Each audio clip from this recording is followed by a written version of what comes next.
Good morning. I hope you all had a great week last week. I've really been kind of struggling on what to speak about this morning. Um, it's going to be maybe a mashup, but the gist of this will be invest in your future. So I want to read from Proverbs chapter 6, verse 6. When you're feeling lazy, come and learn a lesson from this tale of the tiny ant. Yes, all you lazy bones, come learn from the example of the ant and enter into wisdom. The ants have no chief, no boss, no manager. No one has to tell them what to do. You'll see them working and toiling all summer long, stockpiling their food in preparation for winter. So wake up, sleepyhead. How long will you lie there? When will you wake up and get out of bed? If you keep nodding off and thinking, I'll do it later, or say to yourself, I'll just sit back a while and take it easy. Just watch how the future unfolds. By making excuses, you'll learn what it means to go without. Poverty will pounce on you like a bandit. Wow. And I have said before, multiple times in my videos, you are responsible for you. You're where you're at because of you. I am over this whole DEI garbage. It is garbage. And if you've bought into it, it's because you're lazy. I know that's rough and maybe you just turned it off, but you're responsible for you. And no one is to blame. Making excuses, you'll learn what it means to go without. How many times have we missed opportunities? And this was something I said last year. Holy Spirit gave me this, and it was passing over the opportunity to respond. If we do not respond with a God thought, it's our fault. If we don't respond and take an initiative, maybe it's not a God thought, but most of the time it probably is. And for me, this whole thing that I'm doing, I should have been doing this 3 years ago, 2.5. Yeah, it would be 3 years ago, April, because that's when I had my thought. I went to a conference. I wasn't working at that time. And I sowed money into this ministry. And I had the idea of make videos because my brother Joe and I, when we were in the fields, picking up rocks or waiting on Dad to fill up the seeder or planter, whatever we were doing, we would say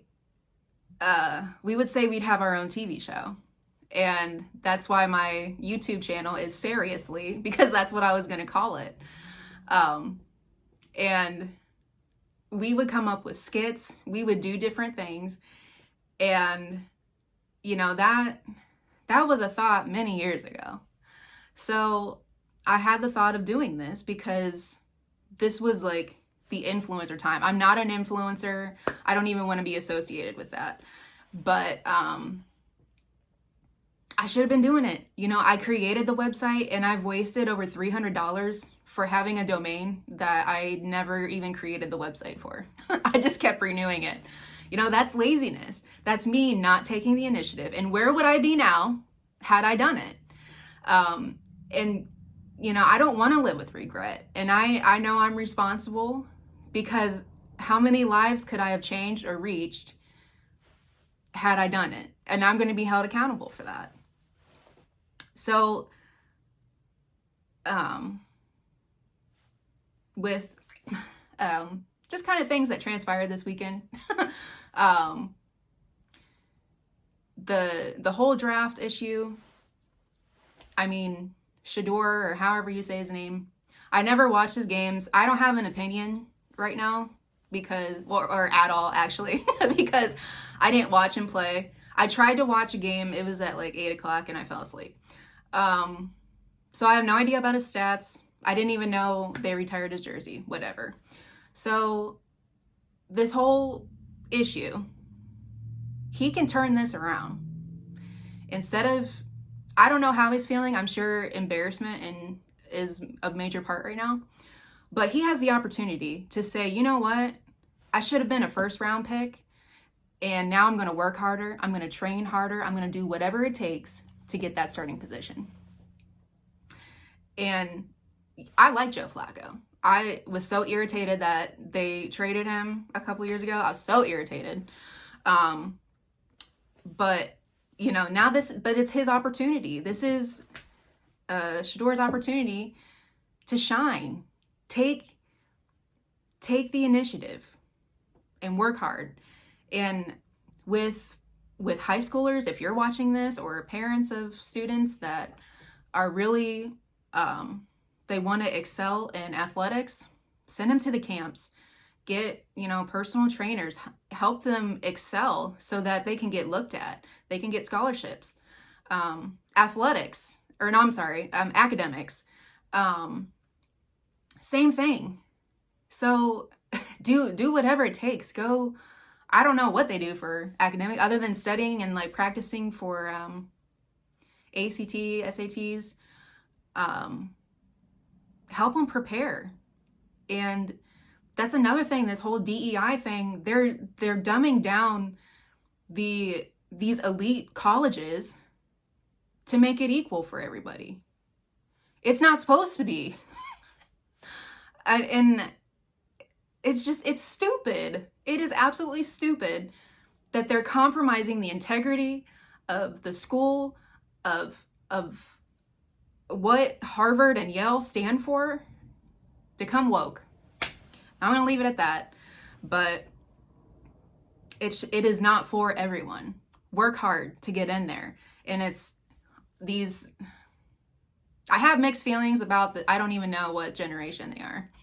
I call them Generation E for entitlement because they think they don't need to work. They're just going to make videos and it's very possible, you know, if they have great content and whatever. But why do you think you need $30 an hour to dry off cars or take the trash out for a restaurant?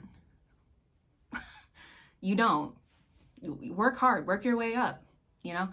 And there's nothing wrong with being in the food business, you know, because you could own that chain for sure. But you don't start out at $25 an hour when you're 16. That's ridiculous. Work hard. Don't be slothful. And I'm grateful that I was raised on a farm. Grateful because it has taught me discipline and a work ethic. Especially the last couple of weeks. My coworker is recovering from surgery. And then my other coworker, his dad was having health issues. So he's been kind of out here and there.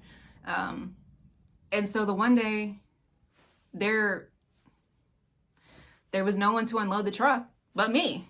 And so I got on the forklift. My boss is like, "What are you doing?" I said, "I know how to drive it because I drive a Bobcat skid steer on the farm." I don't let people know that because I don't want to do it. So I unloaded the skids. A week or two later, same thing, same issue. There was nobody, and our shipment came, and it was 19 skids. So we had to call my coworker who's recovering. I mean, like, we need you to drive the tow motor. I got the pallet jack, went up in the truck, and I got all the skids out. And my boss did help me because those dingalings loaded the skids sideways, so I couldn't get underneath of it. So we had to hand stack the one pallet. So when that got out of the way, then I was able to angle it, but I was pulling like that. Oh man, that hurt. My traps, my upper dorsal Anchorman. That hurt for quite a few days because then I had to go pack orders. And so like the motion of the tape gun, but yeah, that's prepared me to help, to be disciplined, to be strong, to work hard. and just there's different things of the farm that has prepared me for what I'm doing. And just growing up in a Christian home. that has changed my life tremendously, and I'm grateful for it. Absolutely grateful. So there's all these, essentially what I'm getting at is invest in your future. As you can see, I got a new little mini studio going on. It's just a little section of the wall that I have in my spare bedroom. But if I don't have a professional looking background, people aren't going to take me seriously. So yeah, I'm in dress clothes, but so what? So if I'm not looking like I know what I'm talking about, people are just going to scroll on. So I'm investing. I spent a lot of money on the picture, on the panels, on a table that you can't see. My sister-in-law is going to come help me because this is not my lane, and I stay out of this lane as much as possible. If you want to get into photography, save your money. If you don't have the money, save your money to get the best camera, to get all of the gadgets and whatever that goes with that. If you want to be a DJ, save up for whatever sound equipment that you need, and for, sorry, I've been watching my videos and I say, like a Canadian. I say it all too often, like, I'm trying. I don't hear myself usually, but now I'm becoming very self-conscious.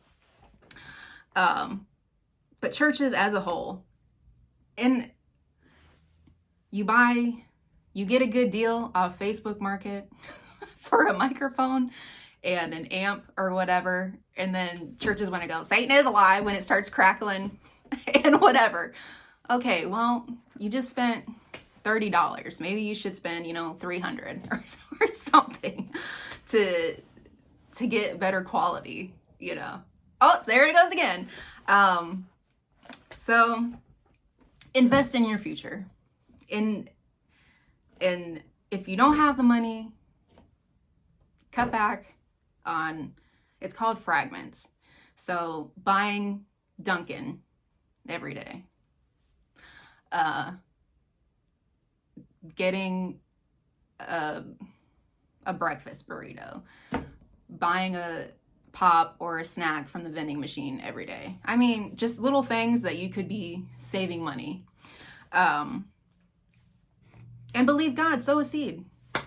And that's what I'm going to be talking about the next, I don't know how many weeks. I can't get off the prosperity message. It is deep within me because it's so real to me. And appropriate giving, no, there's a difference between the tithe, first fruits, sowing a seed. There's different, how does Brother Jesse say that? It's not currency, ratio, I don't know. So 10% goes to the Lord. Almsgiving is like a dollar for dollar return.